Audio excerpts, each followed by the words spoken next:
one of our favorites. He's Jeremy Roenick, the NBCSN NHL analyst, and USA Hockey Olympians JR, Joe Pavelski, Mike Modano, TJ Oshie are teaming up with Niners Sports and Entertainment to engage to bring you Legends on the Links. This is a once-in-a-lifetime sweepstakes. The winner being flown out to Lake Tahoe for a great weekend celebrity golf championship. Go to legendsonthelinks.com to learn more. JR, how are you? I'm great, Dan. Thanks for plugging our little excursion this summer. What's your tattoo that you have? My kids. So when I retired from the NHL, I wanted to do something fun with my kids, and they said, "Why don't you tattoo our names on you?" So I literally did it like the day after I retired. So it's one of my favorites. So even all the concussions, then you can't help but... Listen, I don't make great decisions very much, but this one was a good one. Yeah, but most of my decisions are a little off for sure. Are tattoos big in the NHL? They are, absolutely. Well, if you see Brent Burns right now, I mean, when he's in the locker room, you can see nothing but tattoos on Brent Burns, and he's obviously a... Anybody have the Stanley Cup on him? Oh, absolutely. Like if you win it...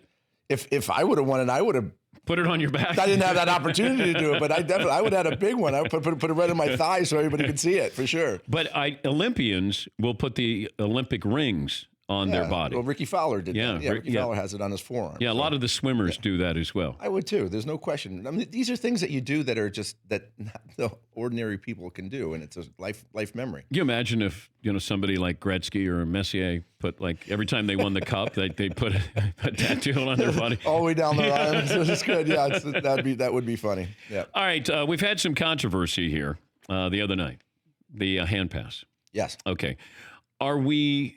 And those officials, I guess, got suspended for the rest of the playoffs. Which they should have. Okay. Are we headed towards more replay in the NHL, and do we need more replay in the NHL? Well, I think it's such a big business now, and everybody's like, "Oh, we don't need more replays and stop slowing the game down." But do you think that there's 20,000 people or maybe millions of people in St. Louis that wouldn't care for 5 minutes to go to replay to see if that was actually hand pass, and then they still could be playing? It's a big loss for St. Louis. There's no question about it. They missed the call. And listen, the NHL referees are the best referees in the world. It's a tough job. Human error is always there. But 20,000 people saw it at the same time. Only 4 guys missed it. I know I'm being a little bit, I think, dramatic, but... Well, more than 20,000 people, because all the people watching. Well, I'm just saying in live and in person. Yeah. Okay. Obviously, you can see it on the replays. Everybody at home on television, but the people that are there, and you have a jumbotron that's sitting right there that's playing replays. I mean, just look up at it and just make the call. But to me, but they're not allowed to review that. Correct. Which is when you have such a big business and there's so much that rides on teams winning and moving on. I mean, financially, there's no question that. You got to get the call right. Okay, what do we do to fix it? So for me, there are extra referees that are at the game that are sitting in the stands or sitting in the press box waiting in case one of the referees or linesmen goes down. So that you have them there. And they're not doing anything but watching the game like other spectators. Why can't that extra referee be sitting in the press box with a headset that's connected to the penalty box? And if there's a discrepancy or something that's blatantly obvious, where the referee that's sitting up in the press box has the ability to look at it really quick and can make that call down if there's a question that the referee's missed. I mean, you have the referees there, use them. Well, to me, that's the most logical answer. This is what I thought the NFL should do: is just have somebody there who is in the booth, who can help them on the field, just like New Orleans. Just do it for the playoff games. Yeah. Like, just start with the playoff games because those are the ones that matter the most. And if somebody can help you get the call right, and we have the technology. My biggest problem, though, JR, is it used to be called instant replay. Now it's called replay because it's not done in an instant. Correct. And that's the big question, right? But listen, people are there having a good time.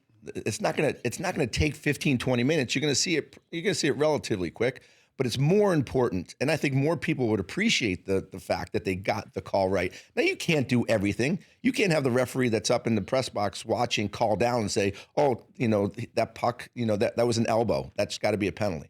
On major decision making, Like when Joe Pavelski got cross-checked in Game 7, okay, that was not a major penalty. And I think Joe Pavelski will tell you it was an awful play, an unfortunate play that looked really bad, but that changed the whole game. It was accidental. Accidental. And there was another play where Michael Furlan made a hit. He got thrown out early in the first round. That was not a major penalty. So when you're making a major call that's going to influence a big influence in the game, you have to make sure that you get it right. And I think we do offsides replay, okay? Offsides replay. I think a little bit more important would be a hand pass in overtime that decided the hockey game. So I think the NHL has some work to do. I think they've done a lot to try to keep the referees accountable. But the referees are going to make mistakes. There's no question. Human error is there. It's a hard game. It's a fast game. I don't envy their job, but they do a good job. And this one, they just happened to miss. You played a physical style. I'm curious, are there any grudges that you carried over after hockey? Like if you see somebody, could it be go time? Darian Hatcher broke my jaw in 4 places. He did it on purpose. So, but if you see him. No, I'm fine with him. Listen, I respect the fact that people go out and play the game hard. And, I hurt Mike Modano the game before. I knew it was coming back. I mean, that's the nature of the game, competitiveness, Did you try to hurt Modano? No, I tried to get the better of Mike Modano. There's no question. Never tried to hurt him, but I wanted him to know that I was always present because he was my idol, as we were growing up together. He was the guy that I tried to emulate and tried to beat all the time because he was my competitor. So because we looked at Modano as like the great American hope, like he was going to be. Well, I think he was the best American ever born. That's my personal opinion. Who else would be on that list? Pat LaFontaine, Chris Chelios, Brian Leach. That's pretty good. Those are those are the top guys. Brett Hull, even though he has multiple citizenships, but those are the guys that I look at the top best players of all time. Now, U.S. players. You grew up a Bruins fan, right? I did. When did you stop liking the Bruins?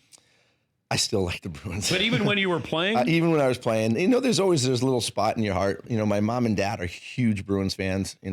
They watch. Was there any chance you were getting drafted by Boston? No, but I actually had a chance to sign in Boston in 2001 and opted to go to Philly because I thought Philly had a better chance of winning a Stanley Cup. They offered me more money than I signed in Philly. But I don't know. I think it would have been tough for me to play at home in Boston. I didn't think I wanted to do that.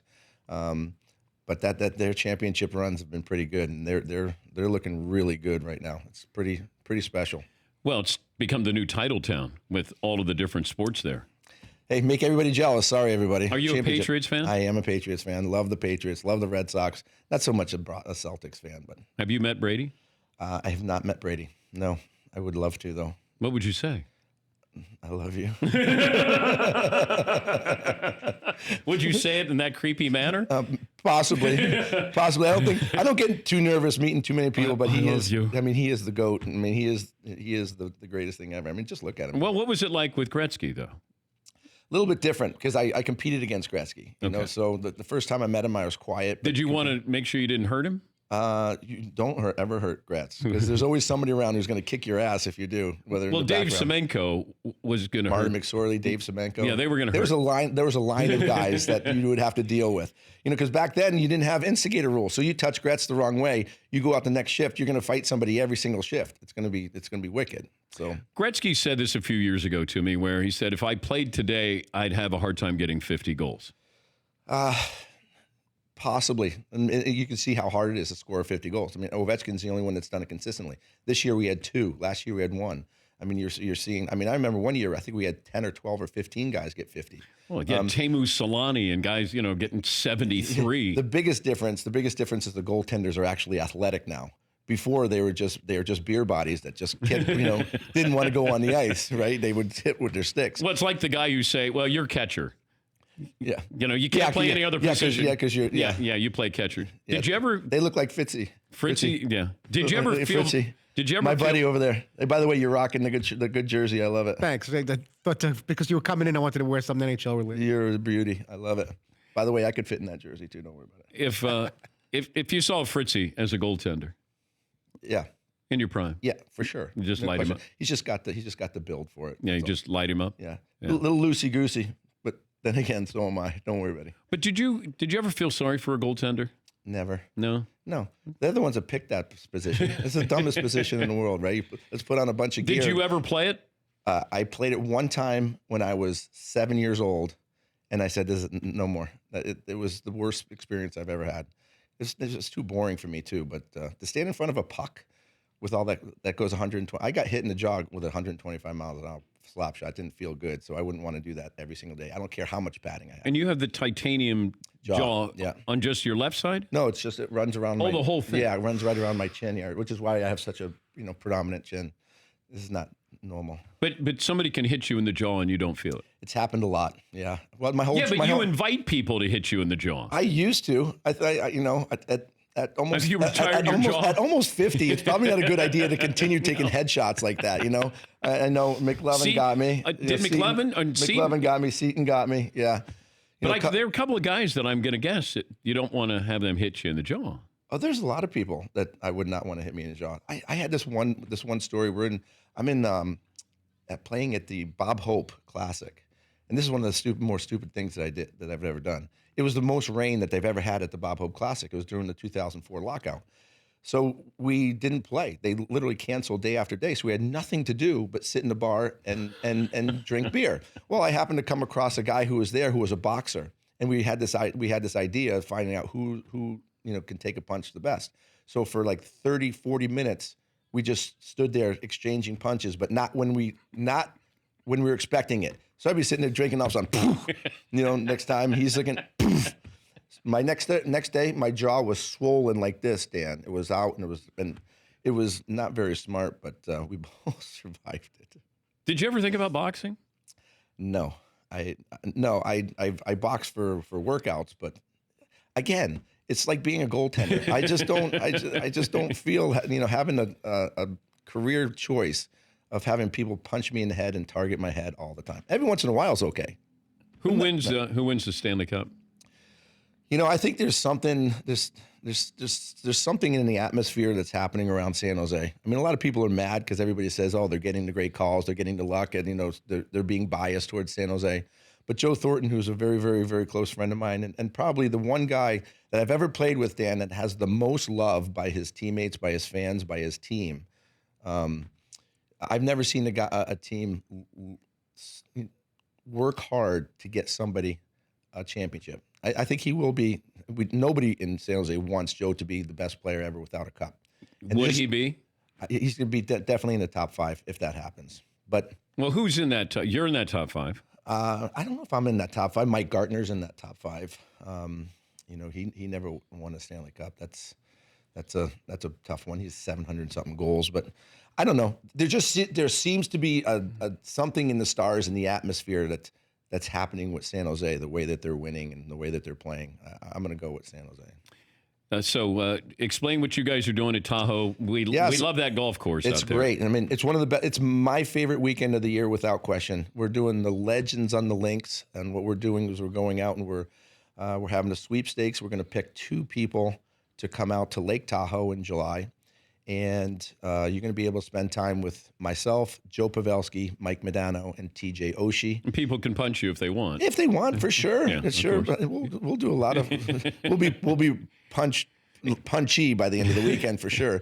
But what will happen is the winners will be able to caddy for us during the Pro-Am, which is great because you go on the practice range and you meet Charles Barkley, Tony Romo, Aaron Rodgers, a slew of people that celebrities that are out there. Take pictures with them, get to mingle with them, go out to dinner with us one night as a big fun happy group, and trust me, that will be very interesting the next day. How we're going to feel the next day, but it's a once in a lifetime. There's no question. It's when you say Legends on the Links, this is definitely a once in a lifetime opportunity. Who would be your 1 seed all bar?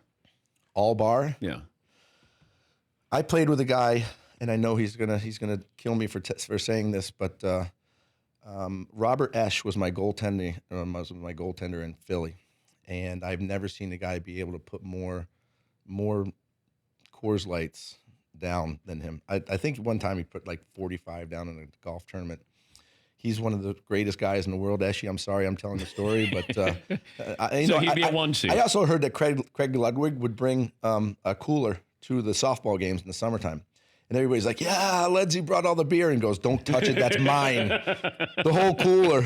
I'm like, oh boy. Did you guys drink before games?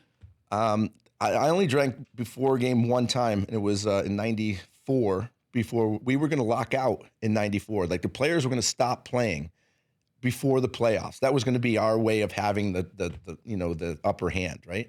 So we're playing in Detroit, and we're waiting for 12 o'clock to roll around, because at 12 o'clock, it was the last game of the season. They were going to shut the season down. So a bunch of us go across the border into Windsor, and we're at the bar. We're boozing. We're waiting for 12 o'clock. We went there at 10 o'clock. We went there. We were going to spend the whole day.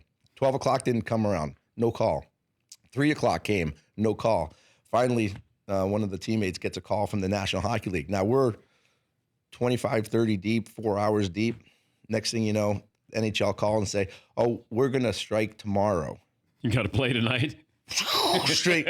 We went straight into Joe Louis Arena. We walk in. Mike Keenan sees us, and we're just dripped to the bone, right? And he just shakes his head. How'd you do?